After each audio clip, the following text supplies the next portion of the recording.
RecycleBank rewards your home for the amount that you recycle. The way we do that is we sign long-term contracts with cities. Every home gets one of our large RecycleBank recycling containers. We retrofit the city's trucks with a mechanical arm that picks up the recycling container, reads the chip, identifies that your home recycled and how much your home recycled. That amount is translated into RecycleBank points. You can then log on to our website, just like you're looking at a bank statement. You'll see each week you recycled and how many RecycleBank points you earned. And you can then use those RecycleBank points to shop at over 1,000 different businesses. I had the idea in 2003 while I was getting my MBA at Columbia Business School, and I always had an interest in social policy and the environment, and I felt like this was a great way to have a major impact in a short period of time. All my life, being interested in the environment, people always told me that sure, it was the right thing to do, but it would cost too much money. And something in me always said that that wasn't right.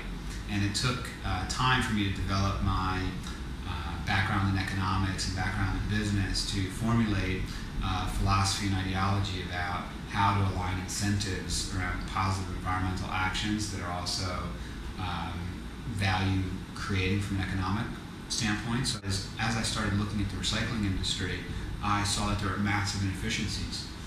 Cities were sending tons and tons of garbage far away, paying for that transportation cost to landfills that are very expensive. There was a massive inefficiency that was costing taxpayers hundreds of millions of dollars. And anytime you see an inefficiency, there's opportunity.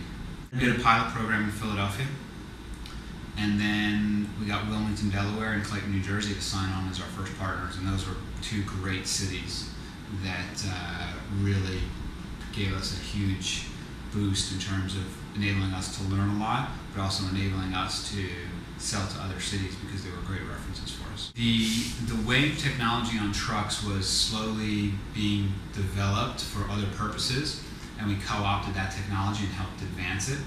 The other technology in terms of collecting the data on the trucks and sending it to our servers and running an algorithm that posts credit to people's accounts, that is something that I developed.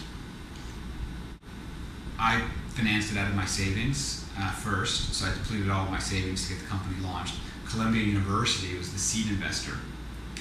And then we got some strategic partners, and then I started raising venture capital. A privately held company, we're continuing to grow. After 6 years, I'm in the process of transitioning out of my CEO role and bringing in a CEO that will take the company to the next level, so I think we're in great shape.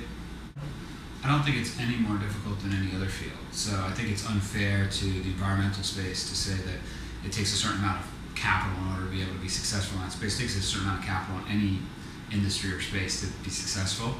So I don't think being in the environmental space is any different in terms of taking your idea to a funding stage and then to a growth stage than any other industry. Today there's opportunities and advantages because there's lots of companies that are trying to figure out how to take advantage of society and government's interest and focus on the environment. So today I think you have a little bit of an advantage, whereas 5 years ago people thought we were odd for wanting to focus on the environment.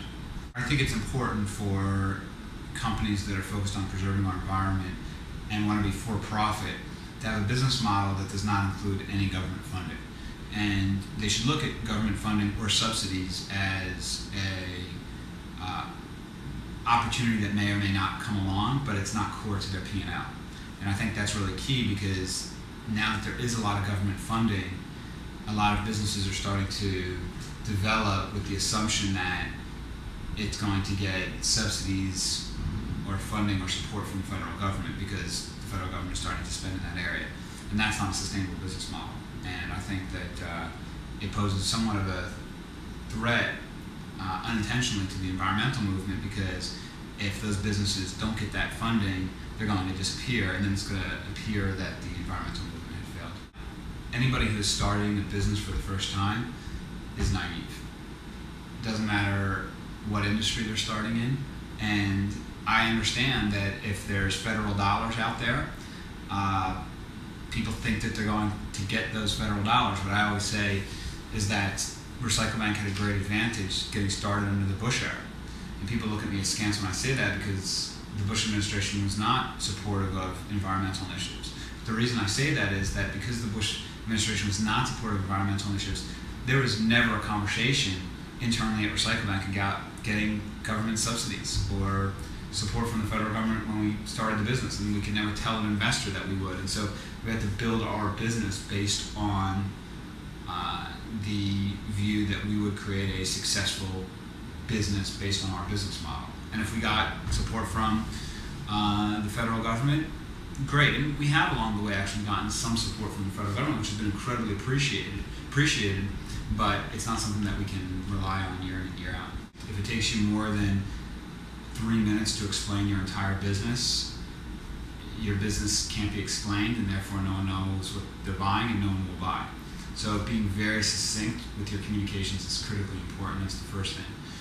The next thing is the people that you hire will make or break your business. If you can hire people of great character, your life will be much easier and you will be much happier, and the probability that your business will be successful will be much greater. If you don't hire good people, it will be very difficult for you to succeed. And what's critical in understanding about hiring good people is it's not just the resume or what they've accomplished professionally. It's about who they are as a person.